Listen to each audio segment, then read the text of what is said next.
Hi. You're muted.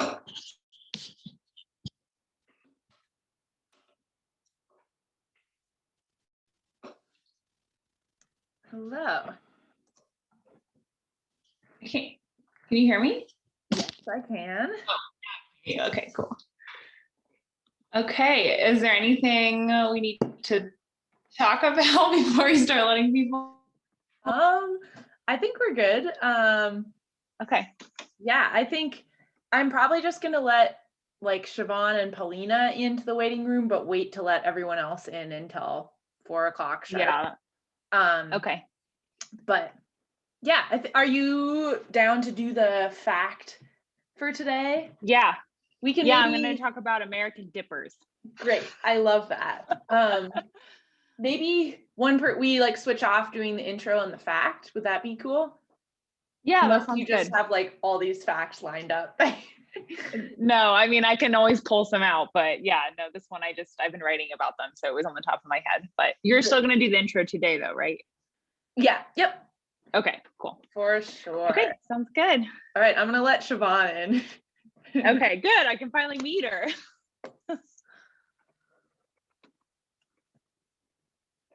What's up, Siobhan? Hi.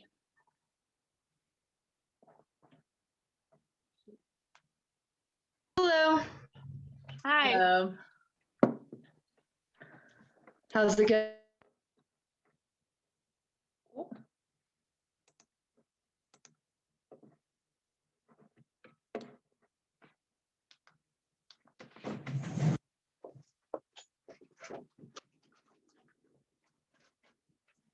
Oh yeah.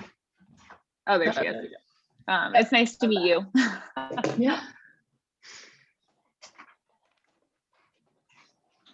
I gotta plug in my hotspot.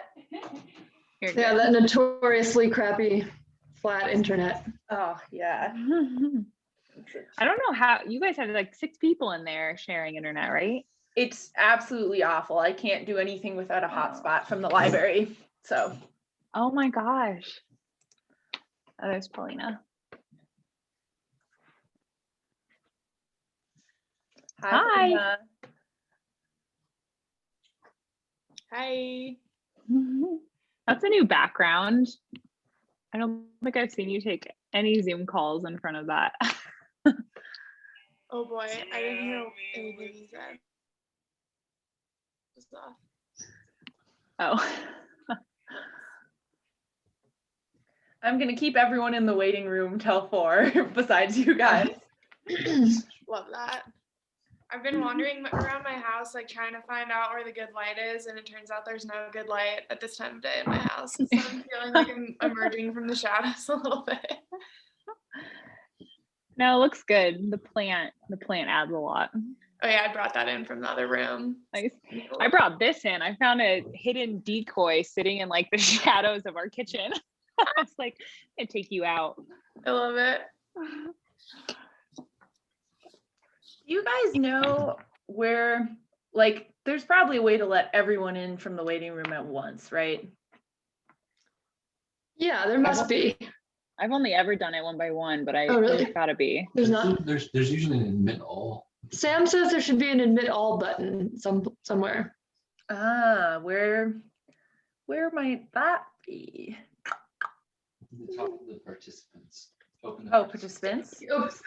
Yeah, open participants, and then apparently it's at the top of that tab.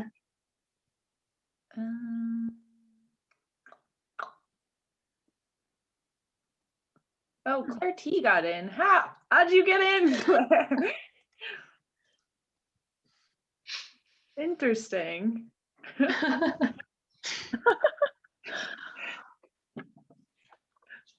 Wait, Claire, you just were able to get in? Yeah. Oh no. Busting through the waiting room doors. You weaseled your way in. I mean, I just copied and pasted the number at the end of the link. Is there supposed to be a waiting room? There isn't, apparently. I know, I was like, oh, this is very casual. I like it. Yep, nope. Well, I guess we're Just into a waiting room. There is a waiting room though. Yeah, someone else is in the waiting room right now. Weird. That's so weird. I wonder, I logged on like with my account. Do you think that makes a difference? I don't know. It It should shouldn't. keep you in the waiting room, but Oh, wait, that's so funny. I don't know because this other person is waiting. Zoom knows you're cool. I Yeah, mean, Zoom Zoom was like VIP filter check. yeah, Zoom let you in. Oh gosh. Want me to listen to your research? Serious. Should I? I wonder. Yeah, I don't You see say I was supposed anything to on be- my end. Is it because I copied and pasted the number instead of the link? Do you think that is it? I don't know. No. Well, I've never had that happen before. But I also can't find the like admit all button either. Okay. Yeah, so 2 people. I have the waiting room up right now, so Oh, I will admit people maybe at like 4:01. yeah. Well, no, I see it now. There's an admit all. Like, do you see Yep. it on your end? It's, okay. Cool. Mhm. Yeah, I see it.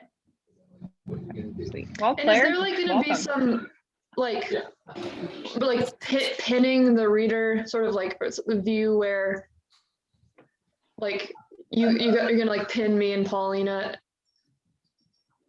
I think like I have my computer set to like whoever's talking is big.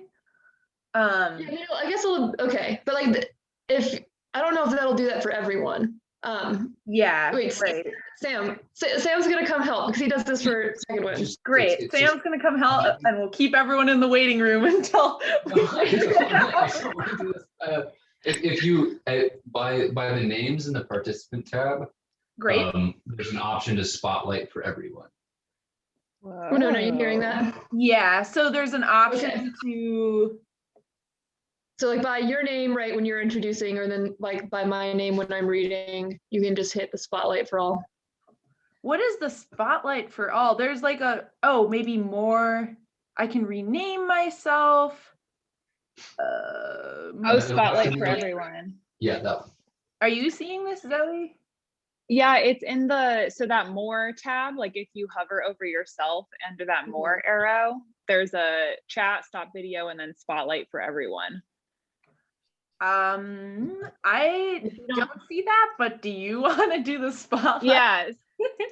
So I'll just spotlight the readers when they're talking. I think Yeah. that's probably Yeah, because I think otherwise, like Claire got in. I What may the be heck? big on your screen, but I'm not going to be big on everyone's screen necessarily. Okay. it's yeah, just so I'll people named spotlight Claire you. to get in. Okay. How is it Claire? Yeah. Claire, how did the Claires got in and everyone else was locked in the waiting room and we don't understand how? I love it. Yeah. So Zoe, do you got the Hilarious. spotlight thing figured out? Yeah. Cool. I mean, I was just gonna wait to do it once Yeah. they started reading. But yeah, I'll do that I'm right after I gonna- read the bio. I'm gonna wait like a couple more minutes as till the waiting room fills up, and then maybe in a minute or so we'll let everyone in and start. Sounds good. Paulina or Siobhan, do you guys have any like questions, concerns? No? No, I don't think so. Great. Just let me know. Like I'm sitting in a place of my house where I like the background, but where historically I've had kind of bad internet. So have I seemed okay thus far? Has it been like an okay feed? Okay, Mhm. Yeah. good. Cool. We'll type in the chat if you like cut out or something. Okay, yeah, and I can, I'll just pick up my laptop and run if that's the case. Great. Okay. Well, I'm gonna mute myself and let in the hordes from the waiting room, y'all. Okay, I'll mute too.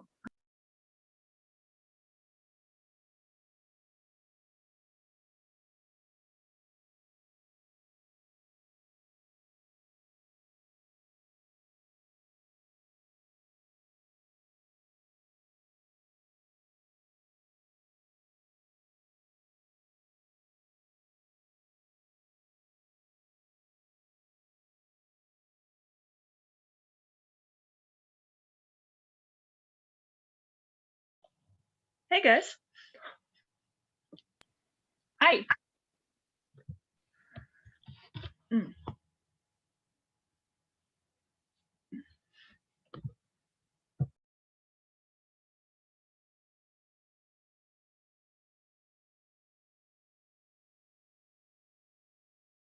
Siobhan, Robert Stubblefield gave me a copy of the Whitefish Review yesterday, and it was the one with your thing in it. Oh, why did he give it to you? Was he recommending someone else in it? Well, he had been talking about the Joyce Carol Oates piece in there, which I haven't read, but hell of a name to be published alongside, dude. Oh yeah, we're pretty much best friends now. Anyway, it's being circulated on campus, being read widely, perhaps. Wow. I dropped your name to all of his students.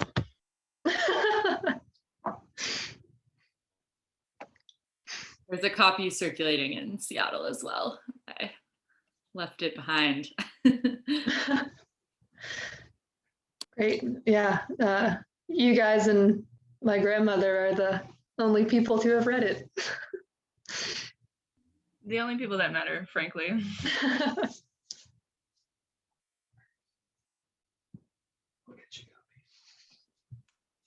All right. Who's the other reader? I think we're going to get started. Some people might still be trickling in.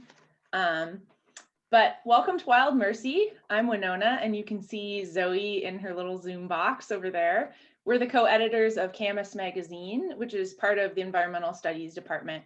And we're really glad you're here with us tonight. For those of you who aren't familiar with Wild Mercy, it's a reading series put on by Camus where student readers get to read alongside local writers. Due to the pandemic, we're hosting it on Zoom this year, but it's typically held at the UM Flat in a community gathering space. And I hope that those of you that are in Missoula will be able to experience it in person next year. But however, while we're still on Zoom, the silver lining is that family and friends from out of state can join us. Just before we get started, if you're an audience member, if you want to make sure you're muted so as not to disturb the readings, that'd be great. And if you want to unmute to cheer at the end of the reading, that's fine. Also, if you're comfortable having your video on, we'd encourage that since it helps make Zoom feel a little more like a community event for the readers. On that note, I'm going to hand it off to Zoe. All right, well, really happy to see everybody and excited to kick off the series with Siobhan and Paulina. I'm just gonna read some quick bios and then I'll hand it right on over to them. And we're gonna start with Siobhan tonight. Siobhan Harrity was created in a game of exquisite corpse played by failed Wittgenstein scholar, a failed organic farmer, and the ghost that haunts the lighthouse in Lubec, Maine. In addition to writing, she enjoys baking bread, going for long walks, and staring out the window. Her only plan for after graduation is to return to the Maine coast and devolve into her constituent parts. And without further ado, I will pass it off to Siobhan.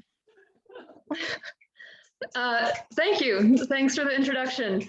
Yeah, so I've been on quite a journey over the past 24 hours trying to figure out what I'm going to read today. I'd spent hours over the past couple days editing down, putting together something to read for this. And then this morning I finished what's going to be the last essay in my thesis collection. And I decided that I think I want to read that. It's rough. I wrote it just sort of in this blaze over the last 4 or 5 days.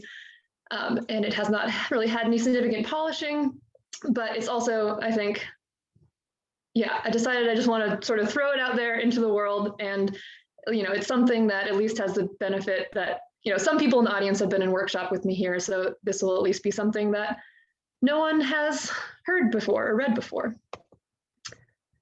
So this is called American Eel. The lights appeared on the rivers of Maine in the spring of 2011. I first saw them one night when I was driving home in the dark along the stretch of the Penobscot River, where the tide's influence finally wanes to nothing. The pinpoint illumination of headlamps and broad swaths of brightness cast by light bars atop trucks parked on the bank. The scene was eerie, even though I knew what was going on. On tidal rivers all across the state, people were out, working in the chill of newly ice-free water, netting and bucketing what looked to be tiny threads of silver but which were, by weight, 10 times as precious. Elvers.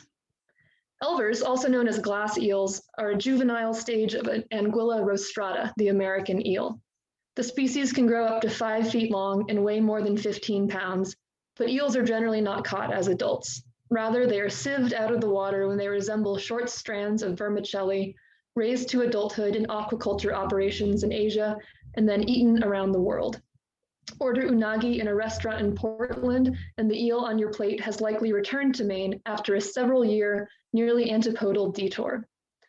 Elvers have been swimming up Maine rivers for millennia, so why was it only a decade ago that people started meeting them there in any significant number? The story of the Elver is a story of a world connected by boat and by plane, by fat stacks of cash and invisible tendrils of taste. It's a story of regulations passed in Europe and tectonic plates slipping under Japan. It is a story of boom, bust, and black market. It is a story of Aristotle, Freud, and the limits of our scientific knowledge. The eel is neither male nor female and can engender nothing, Aristotle wrote in his History of Animals. While he was puzzling over the European eel, Anguilla anguilla, eels on both sides of the Atlantic have the same life histories. Nor was an eel ever found supplied with either milt or spawn, nor are they, when cut open, found to have within them passages for spawn or for eggs.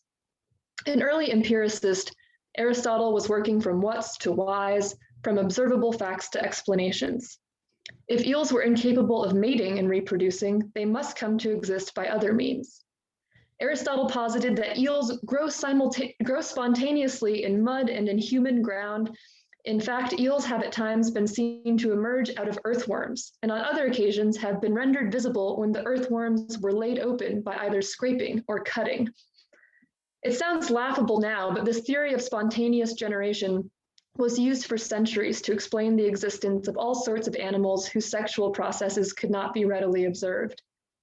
Pliny the Elder, writing more than 300 years after Aristotle, offered the explanation that eels scrape their bodies against rocks and the particles that fall to the mud become new eels. Isaac Walton, in The Complete Angler, published in 1653, offered several hypotheses about their provenance, including, quote, that eels are bred of a particular dew falling in the months of May and June on the banks of some particular ponds or rivers apted by nature for that end, which in a few days is by the sun's heat turned into eels. To this day, much about eels eludes our understanding. What we do know, or what we think we know, is this. Both American and European eels are catadromous, meaning that they spend most of their lives in fresh or brackish water and return to the ocean to spawn and die. Particularly, they return to the Sargasso Sea, an area of the Atlantic Ocean defined not by any land boundaries, but rather by the presence of huge rafts of sargassum, a type of free-floating seaweed. The first documented stage of the eel life cycle is the larval stage. Called leptocephali, larval eels are only a few millimeters long and look, in close-up, like transparent willow leaves. The leptocephali of both eel species are carried by the currents of the North Atlantic Gyre in a clockwise circle that first takes them along the east coast of the United States, then past Iceland and down the west coast of Europe. The American eel larvae mature quicker and begin leaving the current and swimming towards the shore in North America, while the slower maturing European eel larvae keep drifting. Even the journey to American shores can take a year or more, after which time the glass eels, now several inches long but still translucent except for their black spines and haunting inky eyes, start swimming upstream into fresh water, and, should they happen to enter the mouth of a river in Maine, through the gauntlet of nets that greets them. They travel only by night and rest in the mud during the day. Some elvers elect to stay in the brackish water near the coast, while others push far inland. Wherever they end up, they remain for a long time, in some cases as long as 25 years, as they mature from baby glass eels to adolescent yellow eels to full-grown silver eels. Finally, following some secret calling, they abandon their freshwater homes and return to the Sargasso Sea. Until recently, this last statement was only an assumption.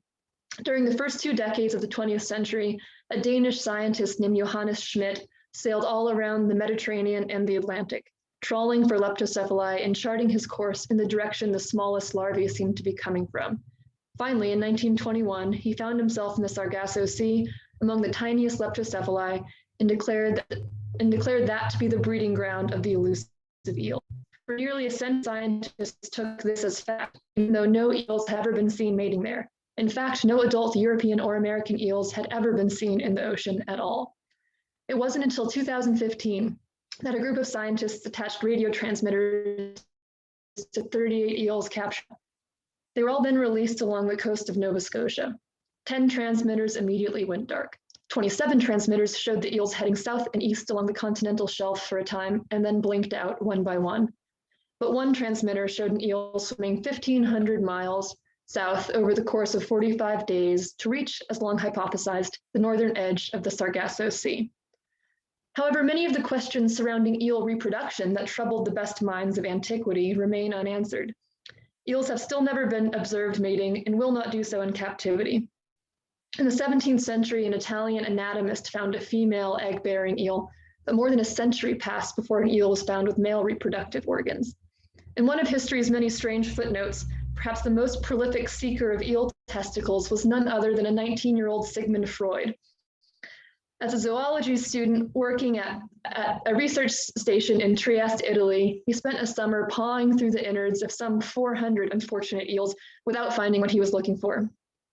The reason eel gonads are so hard to come by is that the eels do not sexually mature and differentiate until they begin their journey back to their breeding waters. For some, this might be at age 8, for some at age 20, and for some, never. Sexual differentiation is the beginning of the end for an eel as they die after they spawn.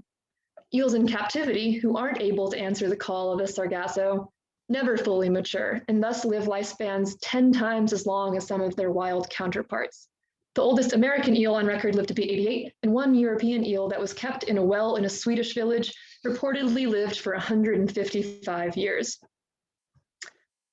The Elver fishermen I saw on that drive 10 years ago were on the forefront of something big. The Elver season starts in mid to late March. Fishermen set fyke nets at low tide, huge funnels anchored to the riverbed and supported up top by floats. Glass eels swim close to the surface, and on nights when they are running, you can see them streaming through the dark water like tens of thousands of souls in search of a body. People all over the world eat eel in some quantity, but today Japan accounts for more than 70% of all eels consumed worldwide. However, their domestic fishery for both adult and glass eels has collapsed, with catches falling by more than 90% since the 1960s. Prior to 2010, Japan imported glass eels from both the United States and Europe, but in December of that year, the EU, citing its own dwindling eel stock, banned all exports. Maine is one of 2 American states with a legal elver fishery, but the other, South Carolina, only issues a dozen permits. This left Maine as the only place in the world with the ability to export elvers in anything like the quantity that Japan demanded. As a result, the average per pound price skyrocketed from $185 in 2010 to $900 in 2011. Licensed fishermen who had let their nets lie idle for years suddenly turned out in force. That spring, on March 11th, Japan was struck by the powerful Sendai earthquake and the accompanying tsunami along the northeastern coast. Among the incalculable destruction caused by these events was major damage to the nation's aquaculture facilities. Generations of relatively slow-growing eels were lost. In 2012, the average elver price in Maine jumped to $2,600 per pound, and things got wild.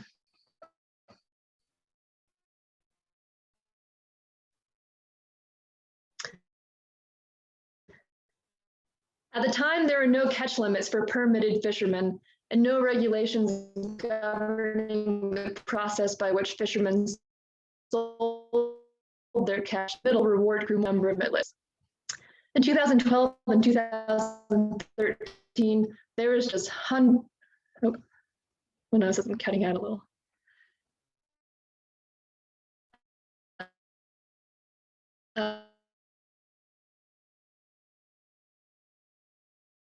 Uncles and cousins all going out and going after that mighty dollar. One of their family members had a license, so they could go out and sell all the eels. So explained Daryl Young, a licensed elver fisherman, to a visiting documentary crew from the Atlantic Monthly.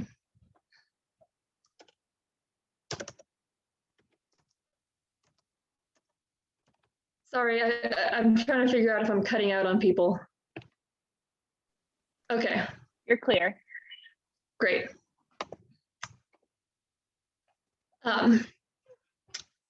So explained Daryl Young, a licensed elver fisherman, to a visiting documentary crew from the Atlantic Monthly.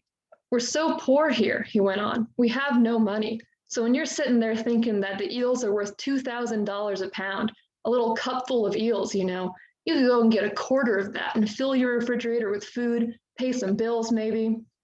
It didn't bring the community together, it tore people apart, said Rick Sibley, another fisherman of those heady times. Those with licenses resented the poachers, but both legal and illegal fishermen alike would steal eels out of their neighbors' nets and bring them to the buyers as their rightful catch. One of those buyers was Bill Sheldon, described by press outlets from the Bangor Daily News to National Geographic as Maine's elver kingpin. Sheldon is the reason for the elver fishery exists in the state at all. Mainers have been fishing for yellow and silver eels for centuries, but it wasn't until the 1970s that they began going after elvers. In 1970, when Sheldon was a young man working for the Maine Department of Marine Resources, he took a call from an American attaché in Tokyo. The Japanese, facing the collapse of their domestic stock, were looking for a new source of glass eels and wondered if Maine had enough of a supply to start a commercial fishery. Sheldon spent the next year documenting the robust eel populations in rivers and streams across the state and wrote a paper outlining best practices for a Maine glass eel harvest. A small commercial fishery began with average prices hovering between $15 and $30 a pound through the 1980s and into the 1990s. As other Atlantic states closed their elver fisheries over the course of the 90s, prices climbed towards $100 a pound, but no one was prepared for the gold rush that hit in 2012. By then, Bill Sheldon was long gone from government work and had established himself as one of Maine's largest glass eel dealers. He bought eels from his pickup truck, paying out more than $12 million in cash over the course of the 10-week season. I'd have to go to the bank 3 times a week and get 600 grand in cash to pay the fishermen, he told The Atlantic. Everyone was nervous. Sheldon hired an armed bodyguard. Randy Bushy, another buyer, was once pulled over for speeding at 2:30 in the morning. I had a .45 caliber handgun under my left arm, a .45 in the glove compartment, a 12-gauge shotgun between the seats, and, by the way, a .22 caliber pistol on my belt buckle, he remembered. The cop said, "Why do you have so many guns?" I told him I had 100 pounds of eels and more than $250,000 in cash. Over the course of the season, fishermen could make enough money to buy a house and a new truck, pay off all their debt, put their children through college. It was head-spinning, but also terrifying. As Bushy told a National Geographic reporter, "If I handed you $80,000 on a riverbank at midnight, what are you going to do? Run." In 2014, the state finally intervened. Buyers were no longer allowed to roam the riverbanks handing out cash. They had to do business out of a fixed location and pay by check. At the behest of the Atlantic States Fisheries Commission, Maine also began imposing a yearly catch limit, which ranges between 9,000 and 11,000 pounds per season. There are between 2,000 and 2,500 glass eels per pound, so the yearly allowed catch represents between 18 and 27.5 million eels. Fishermen were relieved to no longer be engaging in shadowy back alley cash for eel transactions, but they were upset by the quotas. Daryl Young, who told National Geographic that he could neither read nor write, nevertheless founded the Maine Elver Fishermen's Association to lobby against further restrictions from the state or the ASFC. The Maine Elver frenzy had also caught the attention of the feds. From 2011 to 2014, the U.S. Fish and Wildlife Service's Office of Law Enforcement conducted an undercover investigation of glass eel poaching and smuggling named Operation Broken Glass. Dealers were buying elvers from states without a legal fishery, bringing them to Maine and mixing them with shipments of legally caught eels. Within Maine, buyers were setting up unreported cash transactions with fishermen who kept catching eels after they had exceeded their quota. Among the 21 men indicted in the scheme was Bill Sheldon. It was determined that during the span of the investigation, he had bought and sold 281 pounds of poached and trafficked elvers. These eels, valued at $545,000, represented only a tiny fraction of his business over those years, but it was enough for a federal court to sentence him in 2018 to 6 months in prison, a $10,000 fine, and 3 years of supervised release. The elver fishery has settled down somewhat in recent years. Prices are still high, ranging from $900 to $2,400 a pound, but fishermen and buyers are no longer bristling with guns, and in the aftermath of Operation Broken Glass, poachers and traffickers seem chastened. But one fundamental question remains unanswered. Should we be catching glass eels at all? If you catch all the babies, you're not going to have adults. This is the stark message from Douglas Watts, an author and self-appointed guardian of the eels in Maine. In 2004, Watts filed a petition to have the American eel listed under the Endangered Species Act, which was rejected by the U.S. Fish and Wildlife Service and the National Marine Fisheries Service. One result of the eel's nocturnal, mud-dwelling, idiosyncratic lifestyle is that getting a population estimate is notoriously tricky. Anecdotally, we know that eels are extirpated from some parts of the Atlantic coast and are headed in that direction in the St. Lawrence estuary due to a combination of historical overfishing, pollution, and dams. News about the weakening of the North Atlantic gyre is also alarming. As leptocephali, the eels are entirely dependent on these currents to carry them to shore. Adult eel landings along the eastern seaboard are far lower than they were a few decades ago, but the Atlantic States Marine Fisheries Commission has declared Maine's eel population to be depleted but stable. It's hard to imagine that stability lasting, though, if year after year some 25 million eels are taken out of the water in one of the few places on the continent where they have access to clean, undammed rivers, 25 million eels who will never have the chance to reproduce themselves. On the biggest nights of the Elver Run, the rivers seem to fizz, alive with countless tiny, ghostly bodies. Reports from a century ago say the rivers used to boil. In many respects, the American eel is a very American eel indeed. Commodified and globalized, the object of fevered speculation and feeble attempts at regulation, a belief in Aristotle's principle of spontaneous generation seems to undergird our approach to everything, animal, vegetable, and mineral, that has had the misfortune of being labeled a natural resource, and the economic system that has been built out of this exploitation. Surely we can take all we want because more will appear, born of the mud and the sun and the rains that fall in spring. Surely the money will keep flowing for our children as it has for us, streaming from the blinding white, can't look directly at it plasma of value and demand. But eels are so much more than the dollar value we've given them. They are so captivating because they harken back to a time when the world was fundamentally unexplained, and when much of our knowledge was pure poetic speculation.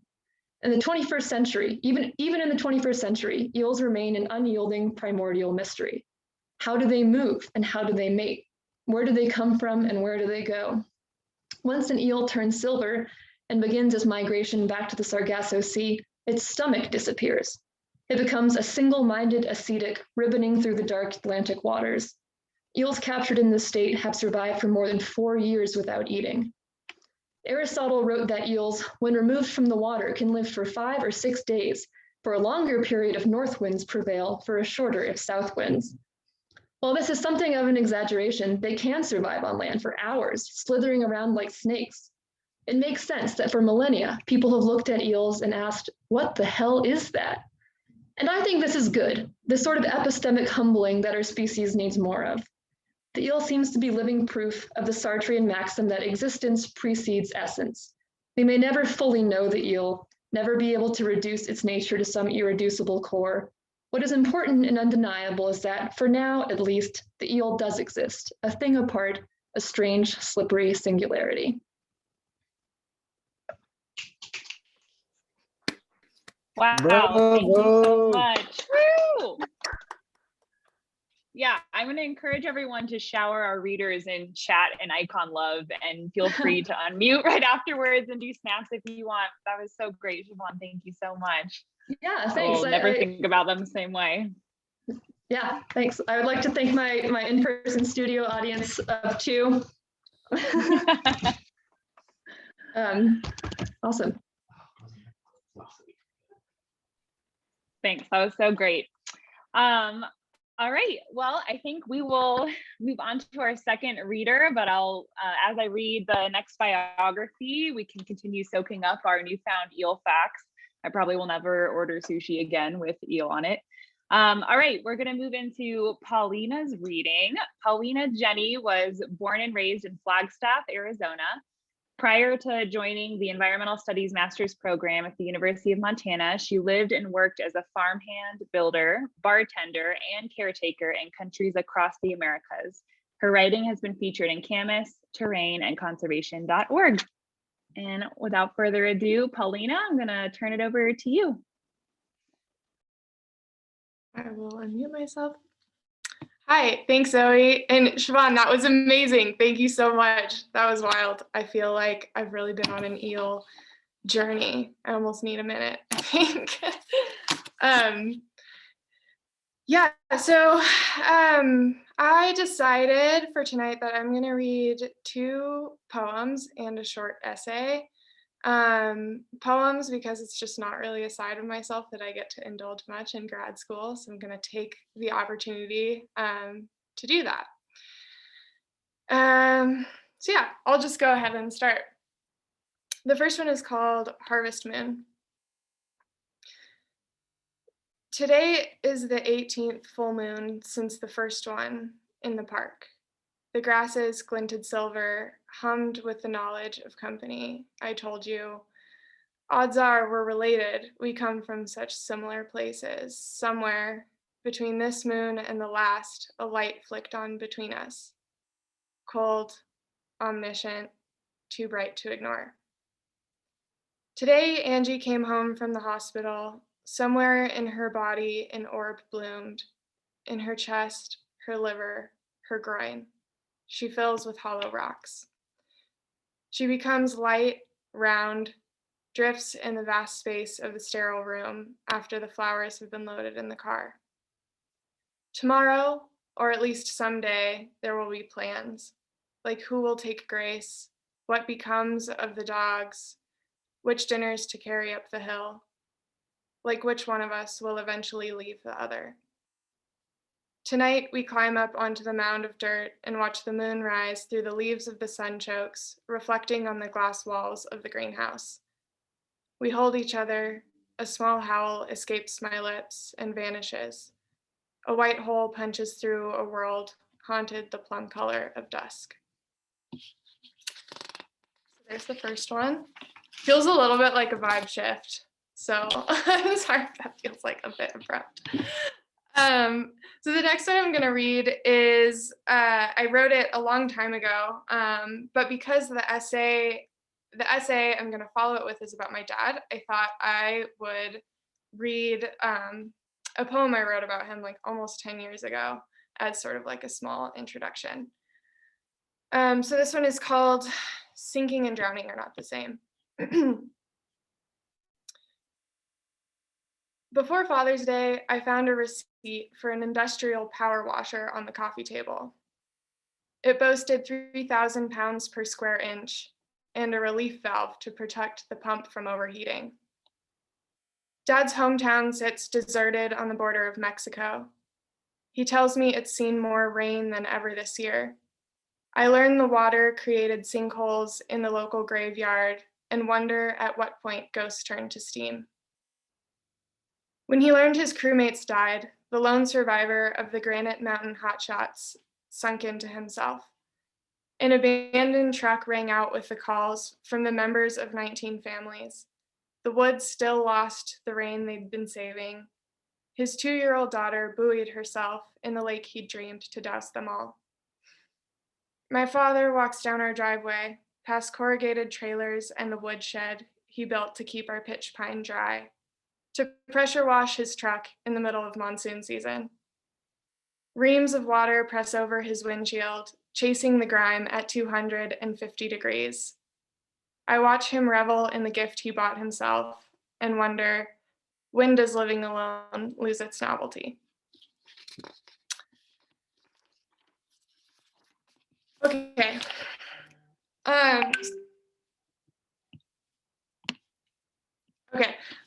So I'm going to read an essay I wrote about a year ago, which is crazy to think about.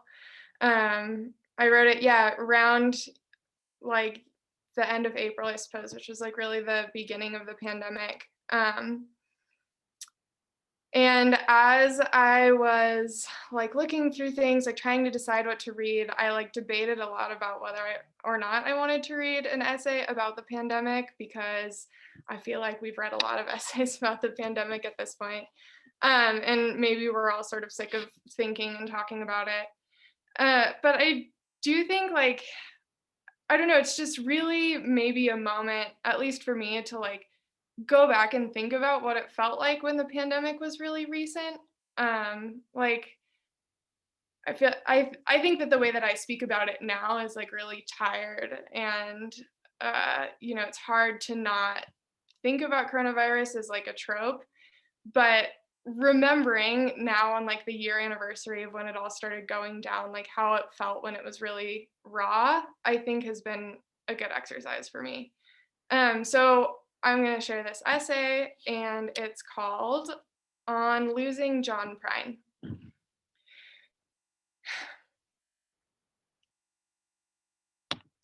In the last few weeks of winter this year, I was teaching high school English in a rainy corner of northern Spain. On Saturdays, I went on long, meandering runs along the coast and through the limestone mountains.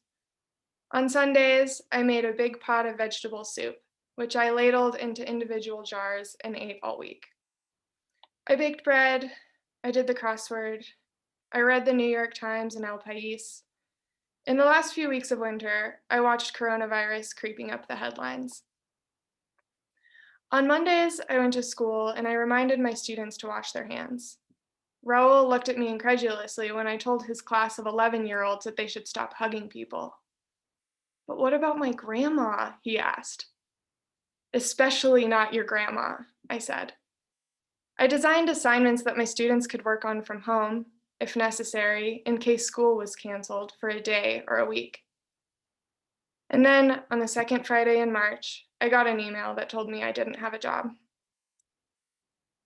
But even after the desperate packing of a life settled, even after the streets of my small town had emptied but for the police, even after the 13-hour plane ride, even after the hours in the airport waiting to find out what increased screening would entail, even after I drove 6 hours straight into the desert of the Arizona borderlands, threw my bags into the dust of my empty trailer parked in the back corner of my dad's ranch, the pandemic hadn't hurt me. By many accounts, my life got more comfortable. I was home early with no job and no bills. I woke up as the sun hauled itself over the mountains, sipped coffee with my dad as we listened to NPR. I helped him work on the house he's building in his retirement. At night, we'd sit out on the porch and drink cheap beer, listening to music and watching the moon come up over the lights in Mexico. I heard from friends who were on lockdown in Spain and couldn't leave their apartments. From my coworkers who feared their older parents wouldn't have a bed to lay on should they need to go to the hospital. And I felt distinctly removed from the chaos of the pandemic. I demanded my dad turn off the nightly news, even though he watched the broadcast religiously, as scenes from New York grew more and more dire. I eyed his gray hair and tuned my ear to the sound of his allergic wheeze. If I didn't listen, and if we didn't go anywhere, the pandemic couldn't hurt me. Then, one night, after we finished the vegetable soup I'd put on the stove, as my dad was doing the dishes, I read the news. John Prine had coronavirus. The body, or my body anyway, has an unmistakable reaction when it receives bad news that it knows will change its trajectory forever. When my mom told me my childhood friend committed suicide, when the doctor brought me the x-rays that illustrated my fractured spine, when my friend Fawn and then Angie died from cancer. In the first few minutes, the whooshing of the ears, the blood dropping out of the legs, the tingling in the fingers, feeling like you've been hit with a wave of cold salt water. I recognized the symptoms, but I couldn't reconcile them with the cause when I found out that John Prine had coronavirus. Just a few months ago, I had watched in silent judgment as my brother mourned the death of Kobe Bryant. Same for Robin Williams, Anthony Bourdain, Carrie Fisher. I remember as a teen sitting on my aunt's carpet and being confused by the hordes of criers at Michael Jackson's televised funeral. Is it not just an extension of our obsession with celebrity, a reflection of our own compulsion to feel important, to be sad about the death of someone who never knew you existed? I'm not John Prine's target demographic. I'm a 27-year-old woman who grew up in a Western ski town and went to Catholic school. I spent the first decades of my life listening to music my parents hated, punk rock and pop and alternative noise. I've never been to Tennessee, where he lived, or anywhere in the South, or even known anyone with a drawl. At 73, he was almost 50 years older than me. But one afternoon, I was sitting in a slot canyon off the Colorado River, listening to my friends' laughter bouncing off the walls and eating trail mix, when my cousin Sarah pulled out an acoustic guitar and played a slow, echoing rendition of Angel from Montgomery. I asked her who sang the song, expecting someone like Tanya Tucker or Loretta Lynn. I've spent the time since trying to figure out how a young man could write a song about a woman who feels old. When Tree of Forgiveness came out, I had just returned home from another long stretch of time abroad, and I did what I always do. I drove back to the ranch, sat out on the porch of my dad's trailer, drank cheap beer and watched the moon, spun him the new John Prine record. This time, in addition to vast stretches of ocotillo and creosote, there were the walls of a house, a wood shop, a lifelong dream coming to slow fruition. This time, on the porch, my dad sank lower in his chair, sighed deeper, stretched his arthritic fingers. We watched the lights come on in Agua Prieta as John sang about summer coming to an end, about the hopelessness of climate change, about what he'd do when he got to heaven, in a voice gravelly and low with the whisper of 2 cancer battles won. The album felt like a tying of loose ends, like saying at last the things he's always wanted to say. John Prine was born in 1946, 7 years before my dad. Both men grew up looking up to their fathers, traditional blue-collar tough guys, both coincidentally named Bill, who worked their whole lives in manual labor. John's paradise was a mining town in Muhlenberg County, Kentucky. My dad's the Copper Queen in Cochise County, Arizona. Both men who idolize hard work and hate the war, who would never turn down a hot dog and could laugh with anyone. Both tell wry stories about the women they've loved and lost and worry about the planet. They admire Jesus more for being the son of a carpenter than for being the son of God. After serving in Vietnam, Prine became a mailman. My dad missed the draft and became a contractor. I picture them both in blue button-downs, John's USPS patch worn proudly on his shoulder, my dad's pearl snap buttons, his own badge of allegiance to the union of men who have made their living by working outside. Almost in tandem, I can see them walking through the front door at the end of the day, kicking off their boots and putting something to heat on the stove before settling into their favorite armchair. After I left for college and started traveling away from my family for longer and longer stretches of time, I found a certain company in the goofy, old-fashioned humor of John Prine's songs and solace in the ache of his sadder ballads. On hard days, I consoled myself humming, "That's the way the world goes round." When I fell madly and ill-fatedly in love with a dark-haired guitar player, we sang In Spite of Ourselves in the dim light of his crumbling apartment. In Asturias, alone, I danced around my kitchen to Spanish Pipe Dream, dreaming about moving to the country and planting a little garden. For the 8 days John Prine was on a ventilator, I checked the news every couple of hours. I followed his wife on Instagram, hoping for updates. I tried to focus my attention on the songbirds on the balcony as my dad wheezed from inside. I listened to the sound of his coughs. Were they dry? Did he seem more tired than usual this morning? Whether or not John Prine made it out of the hospital became the benchmark by which I would measure whether or not my dad would escape the virus. If John could beat it, my dad too would be all right. Around the time John Prine got sick, in what felt a lot like adding insult to injury, President Trump started to seriously imply that he planned to let the Postal Service run out of money. Over 250 years old and the biggest government employer outside of the military, the Postal Service consistently ranks as America's favorite federal agency. After all, what could be less partisan than a letter? What could be more American than thousands of people in blue button-downs walking cheerfully from door to door, connecting the average citizen to the world at large? It's hard to imagine how pre-celebrity mailman John Prine, who had a habit of taping and watching the network broadcasts every night, would have taken this. In one interview, he mentioned how he would pick up small pebbles on his delivery routes and keep them in a bowl by his TV and throw them at the screen whenever someone said something stupid. In a way, John Prine never stopped being America's mailman, a humble songwriter who got his start performing after work at open mics in Chicago and eventually delivered honest messages to millions of people around the world. He wrote from a place that everyone could relate to, no matter who you were or where you were from. John Prine hailed from a time when people didn't just assume that because you were blue collar, you voted red, and maybe didn't have to hate you even if you did. John Prine wasn't a celebrity. He was anyone's neighbor or friend or father. Of course, he had his politics, but he protested injustice by humanizing its victims, instead of yelling at people who couldn't see them. He wrote with empathy about the minutiae of an average working class life, one that people like my dad could relate to. He could be tough and down home, but vulnerable too. John Prine was the America we needed.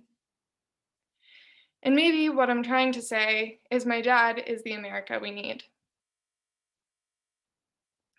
3 weeks after I returned to our ranch in the desert, I walked up the stairs into his trailer and sat down on the couch. We ate bagels while I scrolled through the morning news. I saw the headline and read it out loud before I had time to process. Did you see John Prine died last night?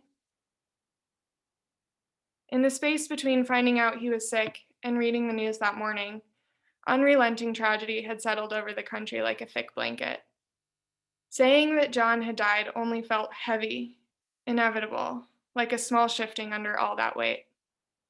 And here was my dad, alive and tall in his tiny kitchen, already donning his black felt-brimmed hat and heading out the door into the bright sun of a desert morning.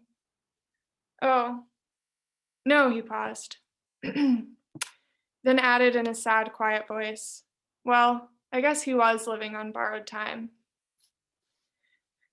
I wondered what kind of life you have to live for your time to qualify as borrowed.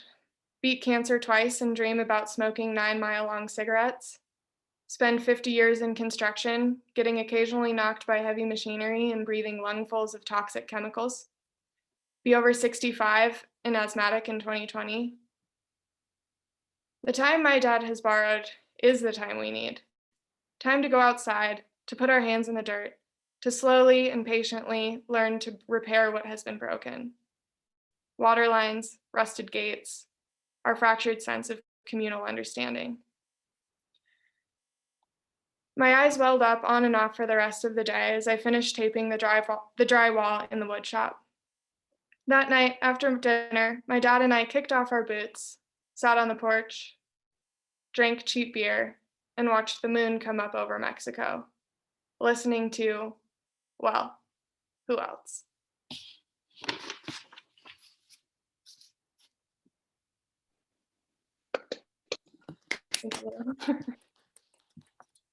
So beautiful, Paulina. Now I feel like I need a moment. Thank you for sharing that.